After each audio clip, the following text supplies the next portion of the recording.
తండ్రి అధికారాన్ని అడ్డం పెట్టుకుని ₹1,00,00,000 దోచుకొని ఈడీ సిబిఐ కేసులు ఎదుర్కొంటూ 16 మాసాలు జైల్లో మగ్గి పుష్కర కాలం క్రితం బెయిల్ మీద బయటకు వచ్చిన జగన్మోహన్ రెడ్డి డబ్బు మదంతో అహంకారంతో కుల మత ప్రాంతీయ విభేదాలు సృష్టించి రాజకీయ మనుగడ సాగించి అధికారం చేపట్టి మళ్ళీ అదే ప్రజల నెత్తిన ఎక్కి తొక్కి లక్షల కోట్లు దోచుకొని సుమారుగా 4,000 వాయిదాలు ఎగ్గొట్టి 6 సంవత్సరాలు పైగా కోర్టు మెట్లు ఎక్కకుండా తిరుగుతున్న జగన్మోహన్ రెడ్డిని కోర్టు వాయిదాకి అటెండ్ కావాల్సిందంటూ ఆజ్ఞాపిస్తే ఎట్టకెలగ రేపు రాబోతున్నాడు.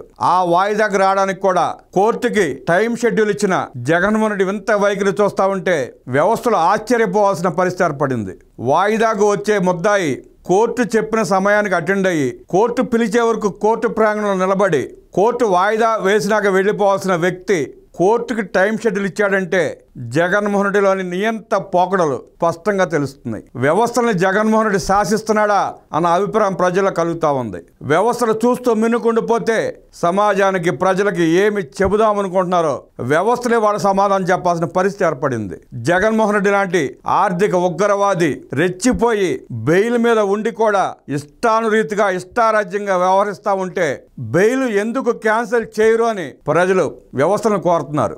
జగన్మోహన్ రెడ్డి విడుదల చేసిన షెడ్యూల్ చూసిన తర్వాత అయినా కోర్టులు జగన్మోహన్ రెడ్డి పట్ల కఠినంగా వ్యవహరించకపోతే వ్యవస్థల పట్ల ప్రజల నమ్మకం కోల్పోయే పరిస్థితి వస్తుంది. దేశ చరిత్రలో మొదటిసారి, బహుశా ప్రపంచంలో కూడా ఇలాంటి సంఘటన జరిగి ఉండకపోవచ్చు. నేరస్తుడిని కోర్టుకు రమ్మని పిలిస్తే నేను 11:30కు వస్తాను, 12:30కు వెళ్ళిపోతానని చెప్పిన ఘనాపాటి జగన్మోహన్ రెడ్డి కోర్టుకు ఎన్నింటికి వస్తాను, ఎన్నింటికి వెళ్ళిపోతానని నిర్ణయించడానికి జగన్మోహన్ రెడ్డి నువ్వెవరవయ్యా?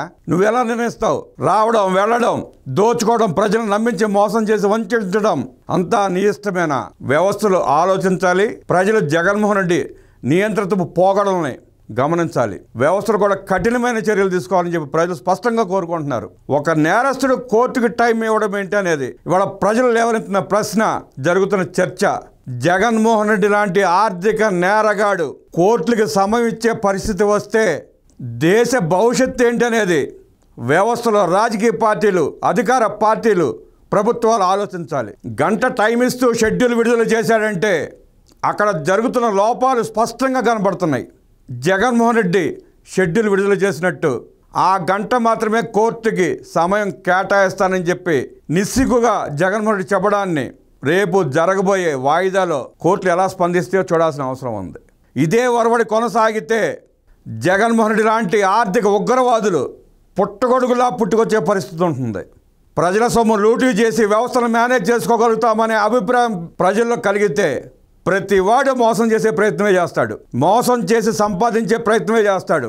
ఆ మోసం చేసి సంపాదించిన దాంట్లో సగం ఖర్చు పెడితే తిరుగులేదు అనుకునే పరిస్థితి వస్తే 50% మంది నేరగాళ్లే తయారవుతారు. ఆ సమాజం మనకు కావాలా? అలాంటి సమాజాన్ని వ్యవస్థలు కూడా కోరుకుంటున్నాయా? ప్రజలకి స్పష్టంగా సమాధానం చెప్పే పరిస్థితి ఏర్పడింది వ్యవస్థలకి. జగన్మోహన్ రెడ్డి వ్యవహార శైలి మీద ప్రజలు, వ్యవస్థలు, ప్రభుత్వాలు, రాజకీయ పార్టీలు, నాయకులు ఆలోచించి జగన్కు హటావ్, దేశ్కు బచావ్ అన్న నినాదంతో ఉద్యమాలు చేసే పరిస్థితికి ప్రజలు వచ్చే అవసరాల్ని వ్యవస్థలు కల్పించమని కోరుకుంటూ జగన్మోహన్ రెడ్డి టైం షెడ్యూల్ మీద కఠినమైన చర్యలు తీసుకోవాలని వ్యవస్థలను కోరుకుంటూ రేపటి స్పందన కోసం ఎదురు చూద్దాం.